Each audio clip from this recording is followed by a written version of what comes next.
Doc is just the most awful. What? Like I don't.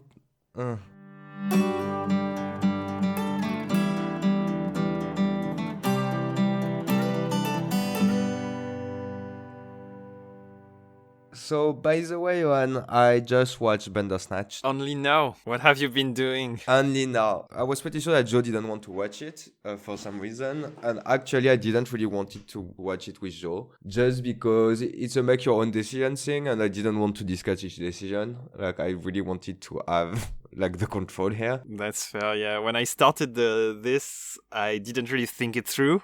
And then you're faced with the decision and like 5 seconds to choose it. And we were 3 in the room and we looked at each other. We were like, what? And thank God there's a default choice. But yeah, I understand that point. So first, like I was completely frustrated because my setup at home is, so I have a projector which is linked to a Chromecast, and Bandersnatch is not Chromecast compatible. Ooh. So it was super late. I was super tired, so I watched it on my phone. I was like, fuck that shit. You could have done laptop as a middle ground. But... yeah, I could have. But I watched it on my phone, which was like a okay experience. So first, like I think, did I like it or not? I did like it. I saw that it was maybe a bit much for a first try. Oh yeah, exactly. Like I saw that and I'm like, that's it. The genre is done. What can you do after that? Like they tried to cram all the ideas in the first try they ever did. Yeah, exactly. And I thought that might be one of the biggest problems of the episode, because you're like, no one is familiar with the genre. Well, you're familiar because you do like your own adventure book or stuff like that. So we kind of know like the principle of that. Yeah, I guess the geekiest fraction of the people, maybe. Yeah. The one who enjoy text games, or... Well, I don't know. Everyone who's played Life is Strange shouldn't be too thrown off. But I guess the base demographics of Netflix is probably not used to the genre. Yeah, exactly. So you have that. Like first you need to like think about the genre and understand what it is, and I think they make a great job doing that. Like the third choice are basically completely useless, like, oh, choose your cereal, choose your music, and blah blah blah. And I feel like that's fine to make you understand like what the hell you're doing. But after that, I think it gets not complicated, but like your choices are kind of hard to make, and you have like that 5-second window to think about it. And I understand why they're doing that, like to keep the flow going and etc. It's to put some weight on the choice too. It's your gut choice in a way. Yeah, but sometimes I just want to, like, I don't understand why you can't pause the thing. Well, you can come back, which is the way they probably intended to address that. But I didn't see that you could come back though. Wait, what? You never came back? No, but I did all the choice, like, because... Oh, you mean you only realized that you can come back at the end? It's not at the end, like at some point, like it was a loop basically, and they tell me like, okay, do you want to go back there or there or there? Well, I think if you like leave your session on Netflix and start again, you can re-experience it without any memory of the choices. But yes, when they propose you to come back, they propose you to come back at the point they choose, which is... I mean, it's kind of nice the way they implemented it. It makes for a very flowy experience. Like, they know where your choice mattered to the ending, so they're like, oh, how about you try this differently? But yeah, if you want to explore everything in depth, it's a bit like... It's not tailored to be a user experience for power users. Also... because what's nice in the episode and what I really, really, really, really like is the fact that even if you see that there's loop, the loop are in the story as well. And so you manage to have an experience of the full thing that doesn't break the story even if you go back, which is super nice. But at the same point, you don't have that much choice that matter. Like, it shows that you don't have that much choice that matters. That's the main point. Everybody's like arguing about this. Most people were disappointed with this because, quote unquote, your choices don't matter. And I think that's actually the point of the episode. It's like a really great questioning about determinism and free will, but most people read it as a game, and as a gamer, you're frustrated because your choices don't matter. But exactly the point that Charlie Brooker was trying to make. Yeah, but then you don't make the whole episode about it. Like, I don't know. Like, I find it too self-aware, and I feel like it breaks it a bit. Maybe the problem is that you can't really transcend a genre when you're the first work of this genre. It's like they're putting all the genre in question, but the genre doesn't exist yet, right? They should have done something stupid with The Walking Dead first, so that people, oh, you kill that zombie or that zombie, before the whole philosophical questioning with free choice and like, does choice even exist?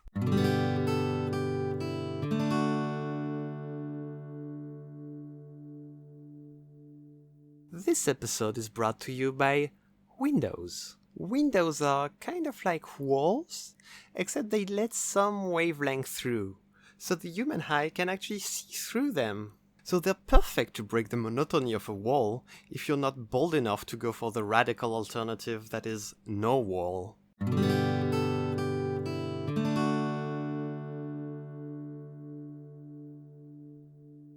So after last episode, where we went really deep into philosophy and kind of a hard conversation to follow, and we thought that maybe it would need more episode. This episode, instead of doing a follow-up and going deeper and deeper, we thought that we would talk about something a bit lighter.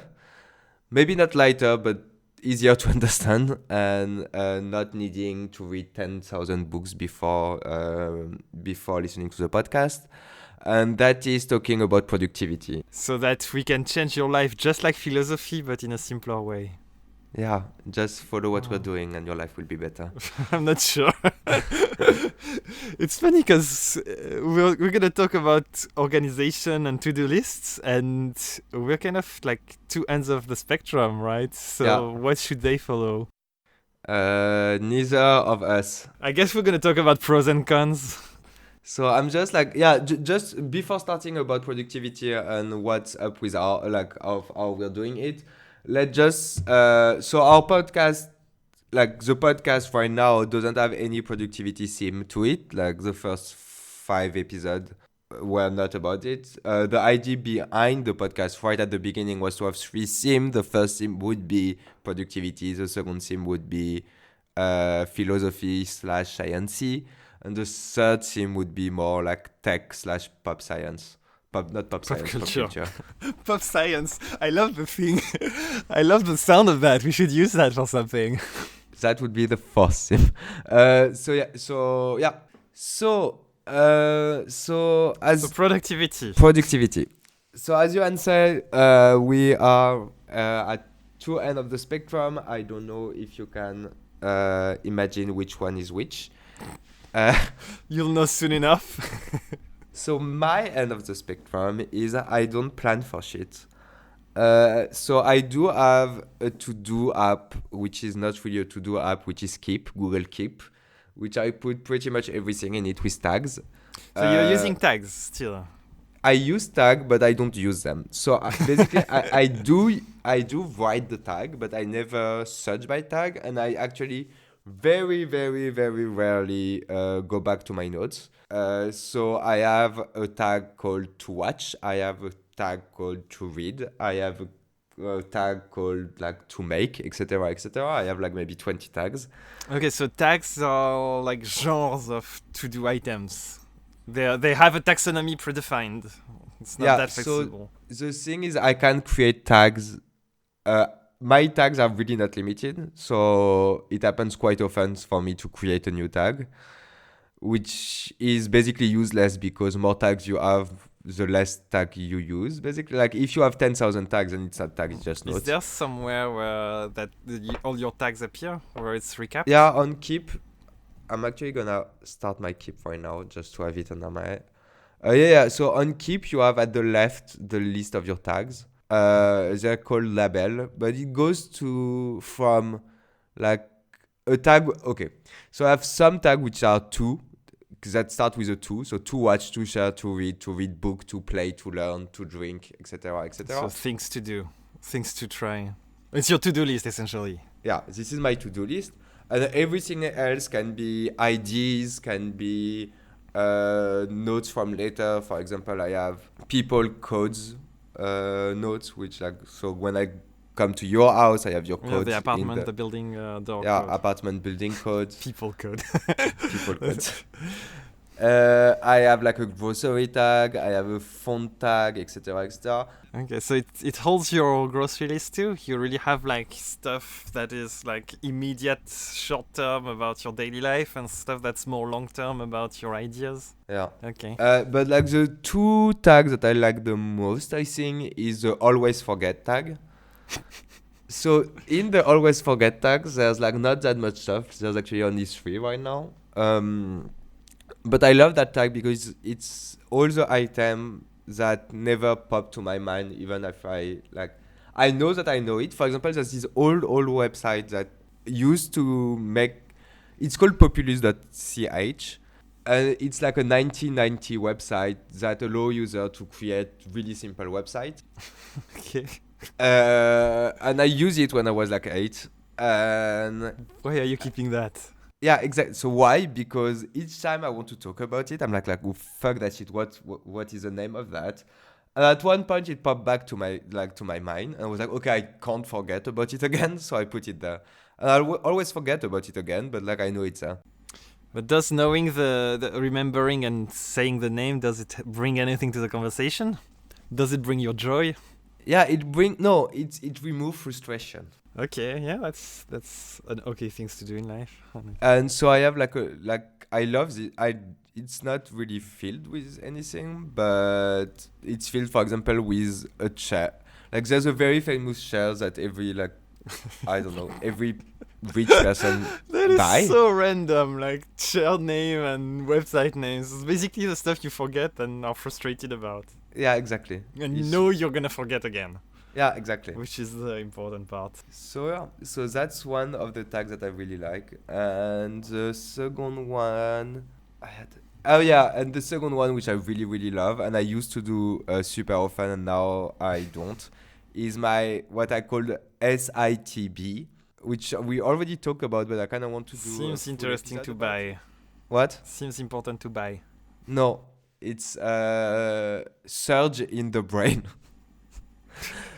Oh god. Yeah. It's like the tingling feeling when you see something really good happening, or really cute, or I don't know, something special. Like I have this weird feeling in the brain.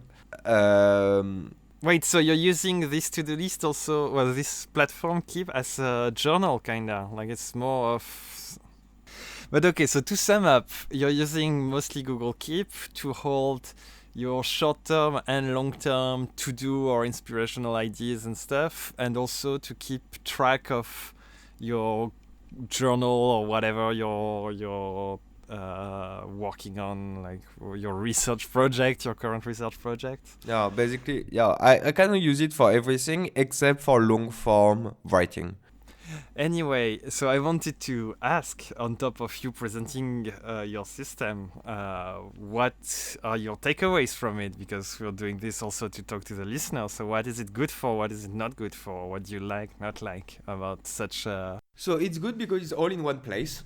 Is that good though? Doesn't that make this one place a big pile of things and very hard to access, retrieve information from? Yeah, so that was my second point. Okay. Sorry, I'm getting ahead of... So basically, for example, I have a note right in front of me that says "Know more about China." Okay. Wait, no, spell no. KNOW. Okay. It's the opposite of like, I don't want to hear no more about China. No.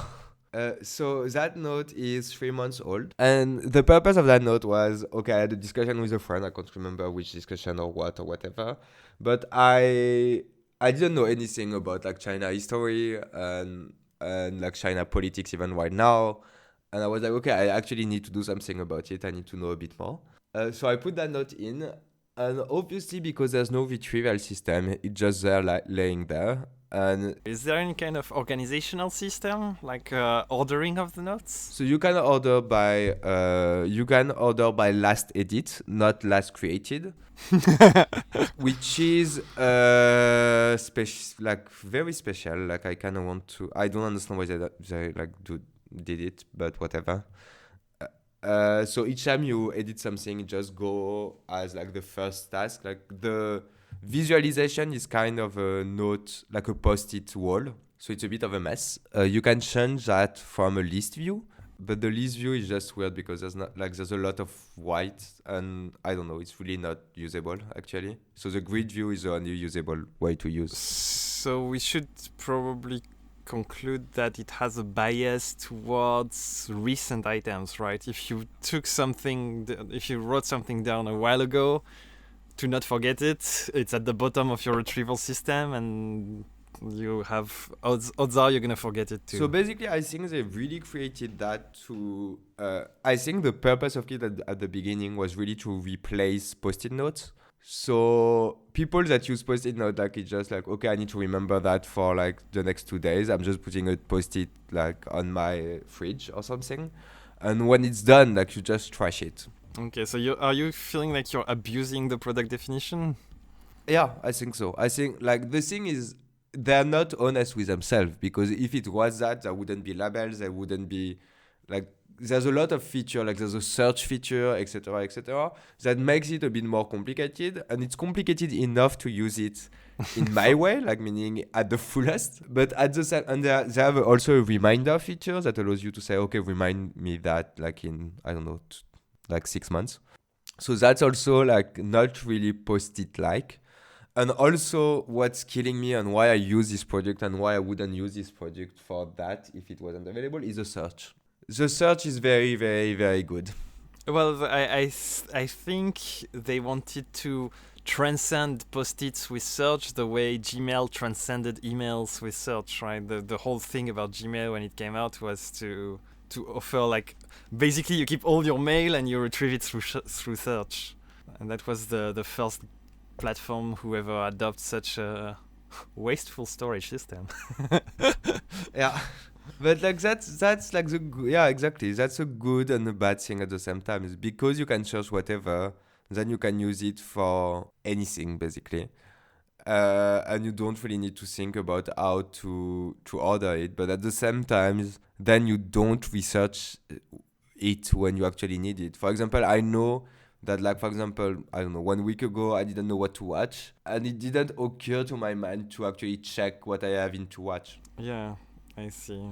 So it makes your writing, like the input, very, very easy, but the retrieval is more of a challenge. You need to like either actively think about it, or like it's a bit of a mess because everything's in the same place.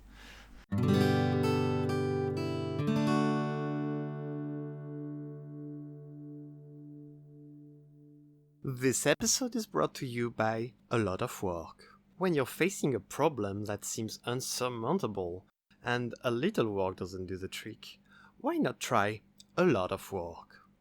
With A Lot of Work, you can do almost anything.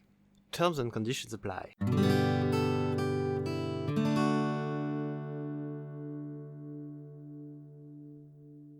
So we just saw how I basically didn't manage my life with To-Do, but I used To-Do as just like a way for me to think that I manage something, but actually I never retrieve any information of it, or very, very little information from it. So it brings you the comfort that it's stored, but without the productivity of doing it.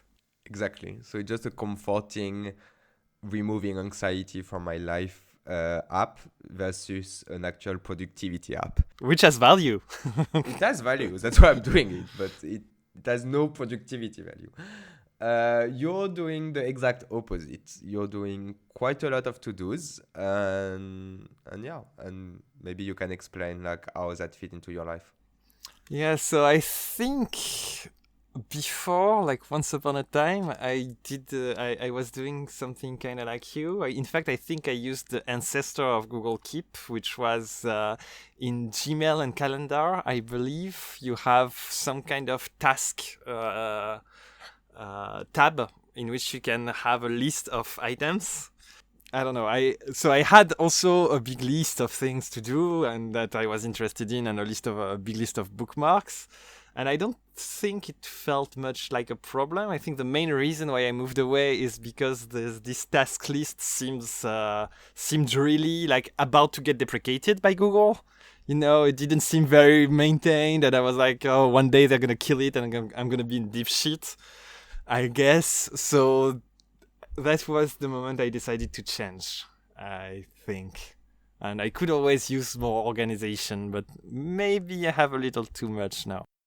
So everything that was there, I put them essentially on Google Docs. So I think you have to bite the bullet and choose a platform online that keeps your stuff, that is accessible everywhere, and that has replication so that you don't lose your items. So I chose Google, and I really made the most of it.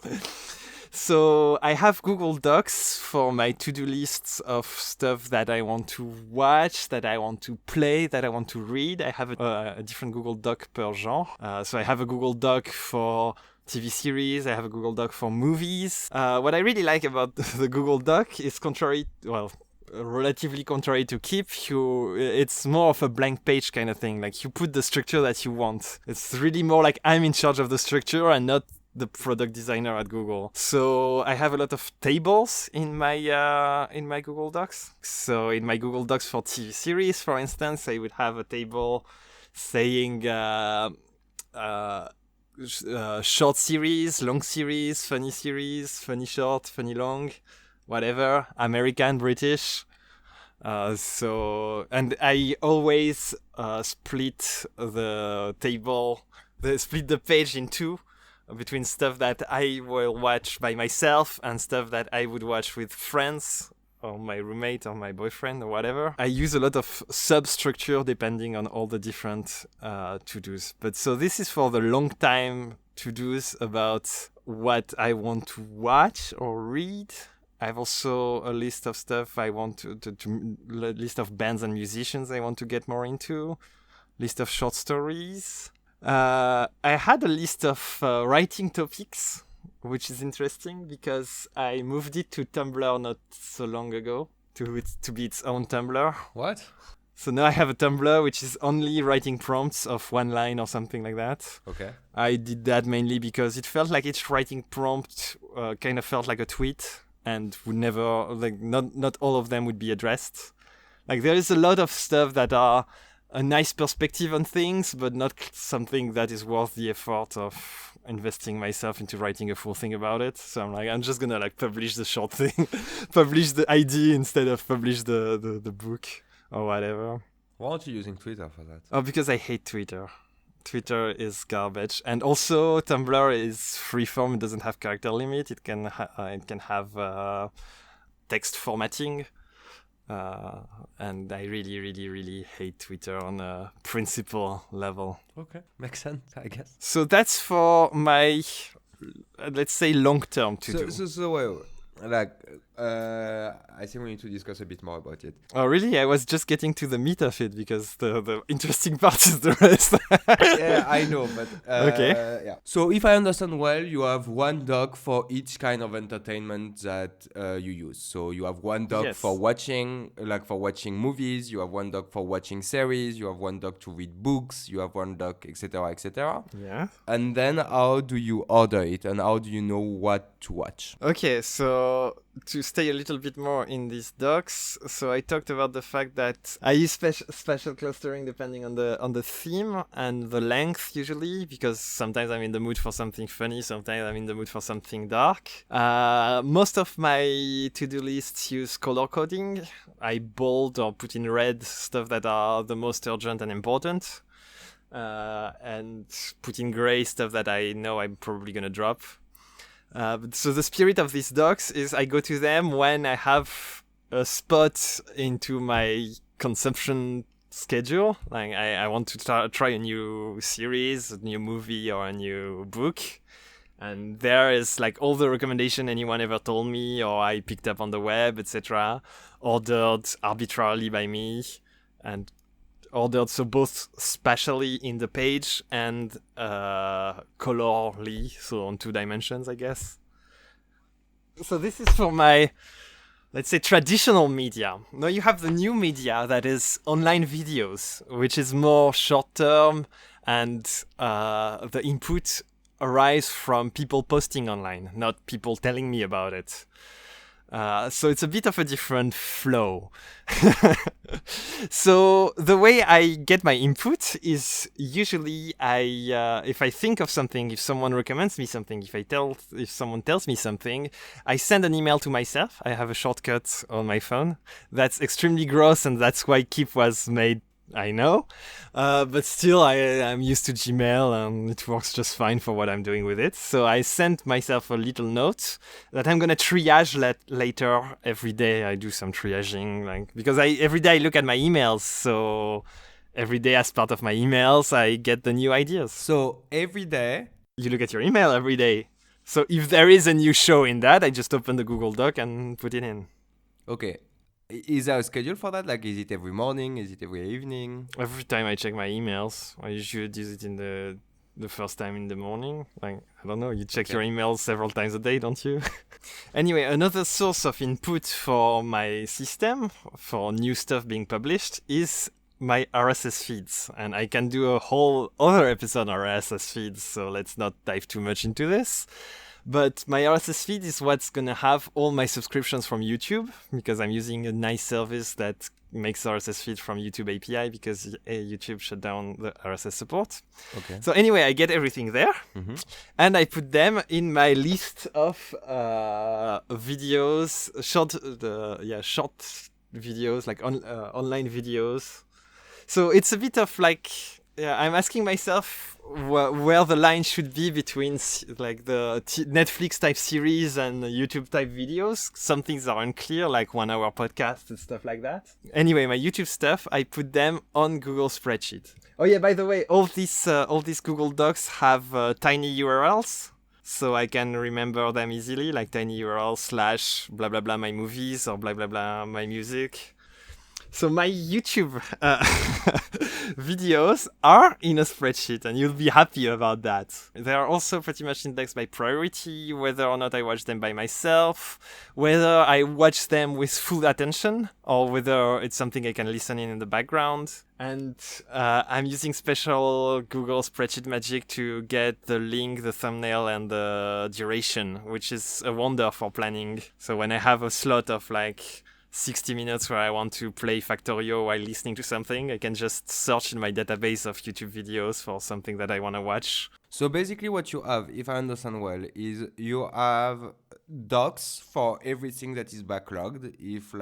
Everything that is backlogged. So stop.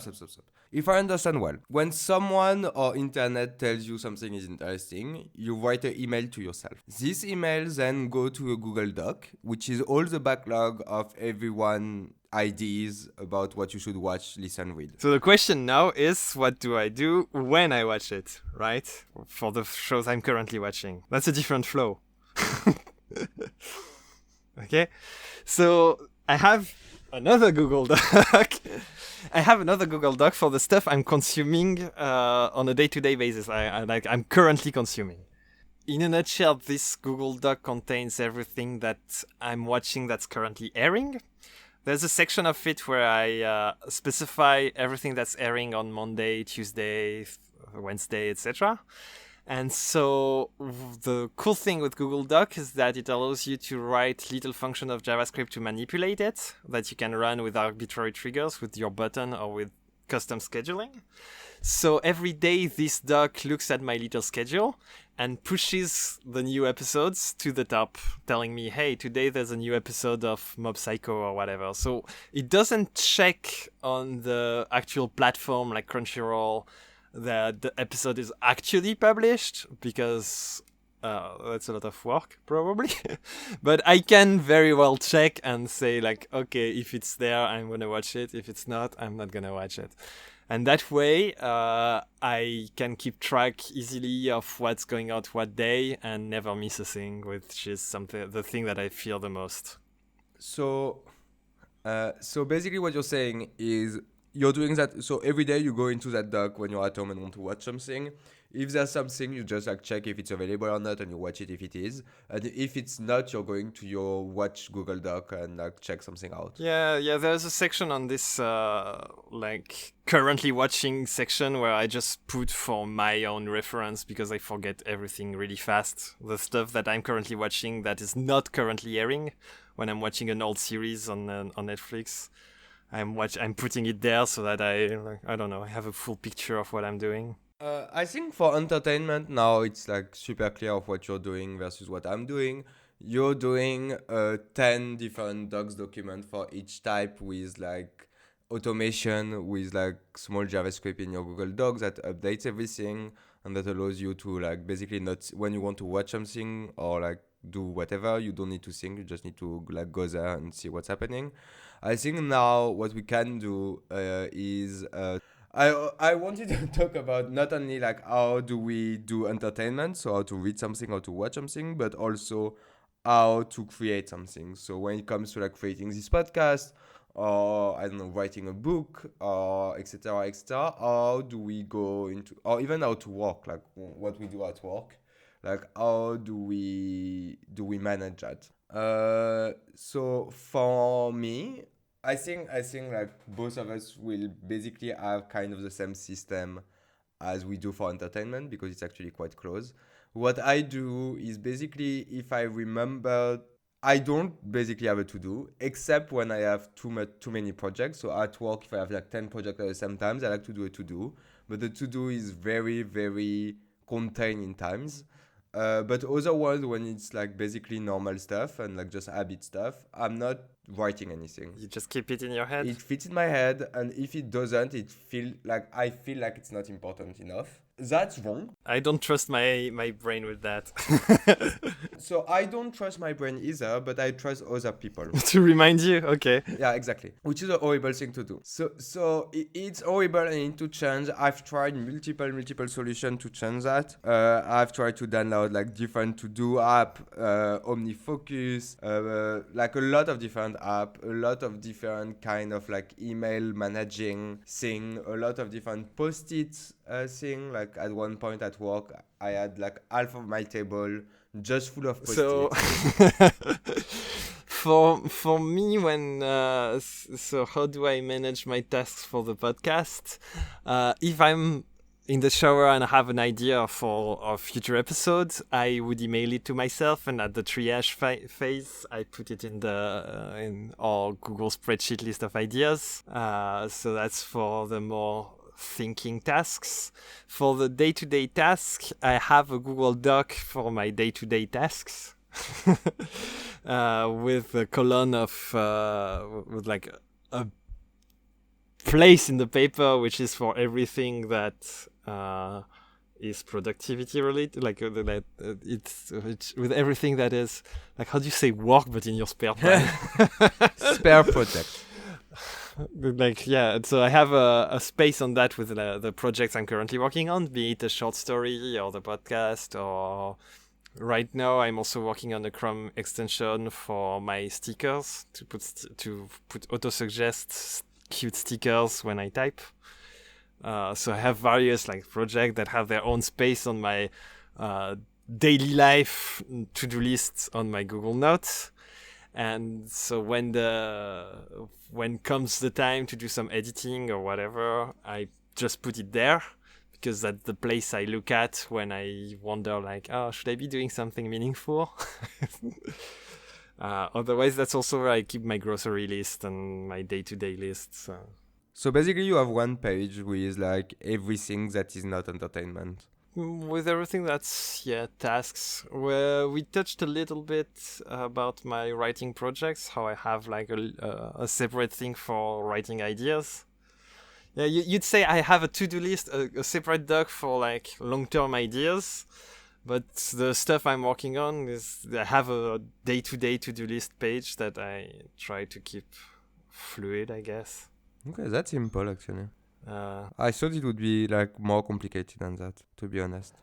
Yeah, I know my whole thing kind of probably looks daunting because there's a triage phase and so many different storage locations. But So the advantage is that it allows me to add various metadata during the triage phase, like the priority of things, for instance. And the fact that there's separate storage locations serves as a kind of index to facilitate the retrieval. So, has upsides.